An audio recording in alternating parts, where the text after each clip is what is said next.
মধ্যপ্রাচ্যে চলমান যুদ্ধ পরিস্থিতির কারণে 1 মাসের বেশি সময় বন্ধ থাকার পর প্রবাসী বাংলাদেশিদের জন্য বিশেষ ফ্লাইট চালু করল জাজিরা এয়ারলাইন্স।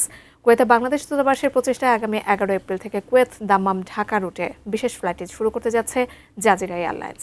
গত 28 ফেব্রুয়ারি থেকে কুয়েত সরকার ফ্লাইট চলাচলের নিষেধাজ্ঞা জারির পর কয়েক হাজার প্রবাসী বাংলাদেশি কুয়েতে এবং অনেকেই আবার বাংলাদেশে এসে আটকা পড়েন। প্রবাসীদের এই সংকটের কথা বিবেচনা করে বাংলাদেশ দূতাবাস জাজিরা এয়ারলাইন্সের সাথে বিশেষ ব্যবস্থার সমন্বয় করে।